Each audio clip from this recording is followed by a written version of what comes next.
It's filthy, baby. Ain't nobody else. Happy 2025. Peace, health, and prosperity to all y'all watching. In this video, we're going to be talking about a very special machine. The little sampler that could, and that really inspired me to make more videos on this channel before all of the, after all of the pocket operator content and what else did I have? Volca FM, Volca Modular, whatever. I would like to go over using the MPC 500 in 2025. Now, I originally wanted to talk about the MPC 1000, and I'll save that for another video because I would like to demonstrate some of the features of the machine after I updated it to the JJOS 2 XL. However, in this one, I'm just going to go over some pointers, pros and cons about the MPC 500. We're first going to show a beat that I recently made because I usually keep this to the end of the videos. You want to know how this sounds like, you want to know the capabilities of it. So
let's go over the pros of the Akai MPC 500. It's compact, lightweight, good build quality. This is a machine that shouldn't feel scared or worried about just throwing this in a bag. I can't say that with a lot of other machines. Yamaha Seek Track, you know, once you actually have it in your hands, you're like, okay, wow, this is like solidly built. As for someone who actually took this machine apart and put it together multiple times to add all these buttons and pads and to fix certain things here and there, I would like to say that it could stand the test of time. However, just like with any old gear, you will encounter problems eventually and you would need to maintain the machine. It's also battery powered. While I don't necessarily use it for like the battery powered capabilities, it was one of the initial reasons I bought it because I had a very mobile setup with tons of AA batteries that I needed to replace all the time.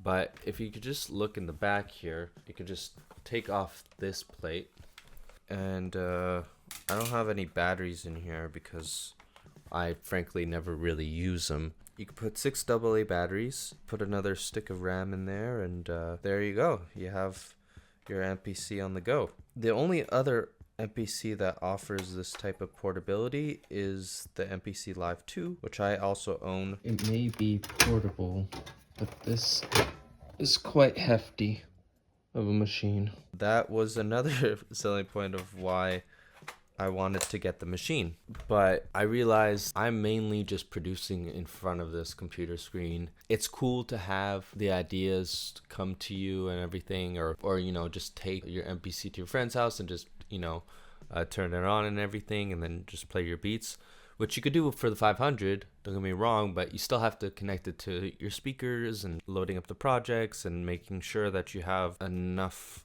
storage on your CF cards, which is also something to be aware of. In the grand scheme of things, it does not prevent you from going to the place where you need to go in order to finish and rearrange your beat. I would just like to talk about the built-in sequencer. It's a great sequencer. It's not anything that different to the other older MPCs. However, the big elephant in the room, I would say, is the very small LCD screen. Not only that it's sometimes difficult to film in videos, but it's harder to really see what's going on. The fact that it lacks a mixer section requires you to do all your leveling inside the program itself, which isn't that big of a deal for me, but I know for some other people it might be.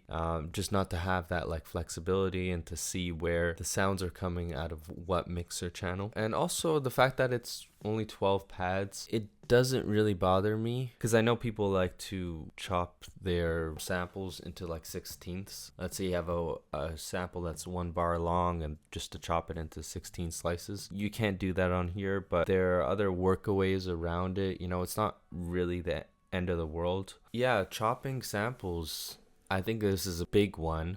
I would say it's good, it does the job, but you know, obviously you can't see the waveform, so that's something to mention. It's great for just creating music on the go. However, I would just like to reiterate that you have to just load your samples on the CF card before, or like, hey, I want something else with it. Otherwise, then I would suggest you bring a laptop or an iPad, even with a USB kind of dongle attachment to it to load up your sounds. I've never done it on an iPad before, so if any of your iPad creators out there are watching this, let me know if that's a possibility. As a great MIDI sequencer, I would say you can use this with any rack mount gear or other synthesizers. It's very good for that. I mean, it's not as much information, or if you were to ask me whether the MPC Live 2 is a better MIDI sequencer than the 500, I would say yes, of course. However, it still is a great MIDI sequencer for external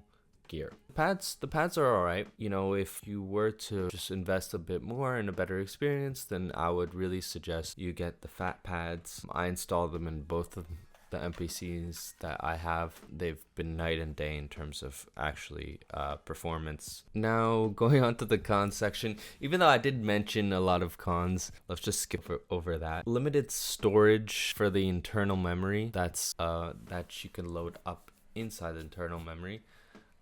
You could put in a RAM stick of another 128 megabytes. I don't really think it's that big of a con for me. However, if you were to perform multiple songs, do an entire set on the MPC 500, which is possible, but you're gonna encounter more issues that way. Instead, I would probably recommend you get like a SP404 in that case. They also do complement each other with the MPC 500 sequencer, with the SP404's kind of effects and mangleability.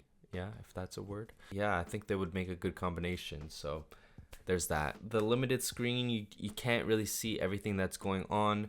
However, the shift and locate buttons down here provide a lot of good information when it comes to editing samples in the step edit mode. So the con for the step edit mode is that you can't really see everything from a top-down perspective as you would on other MPC machines, and I think people like to work in that way to see what's going on in the sequence from the beginning to the end. I know I would prefer that, but actually I've circumvented this issue with that shift event workflow.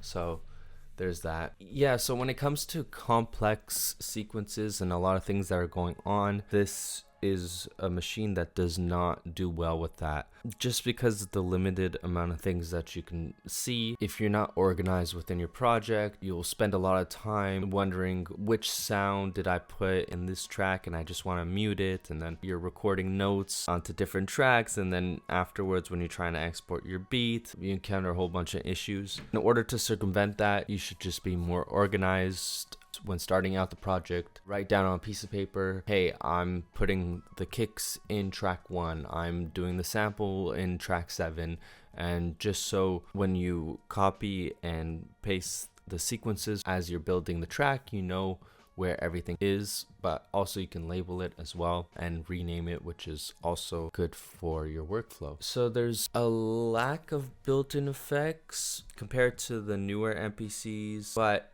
you still have some pretty decent effects. How you can add multiple effects at the same time, unlike the 4 rows of the MPC per pad effects on the newer MPCs, is that you can resample with the effects that you put on said pad, and you could just build up like that. The reverb that I would like to use a lot, the grunger as well. The EQ is decent, but you know, it's nothing to write home about. It's just your basic EQ, but you know, you don't have the visualizer that people like to use nowadays, so it can kind of feel cumbersome at times when you're trying to work on different types of beats. Let's say more modern day beats. There's a lot of elements in advanced drum sequencing techniques, so working in these higher BPMs could be sometimes a difficult task on the MPC 500. Not only that, if you're trying to do like more complex 808 patterns, this is not the machine for it. It does do ratcheting and you can do it quite well, but in order just to get through all of the issues that you might encounter while trying to make those types of beats on this machine, I would just say just work in a DAW instead, or find another machine that is better suited for that type of music that you want to create.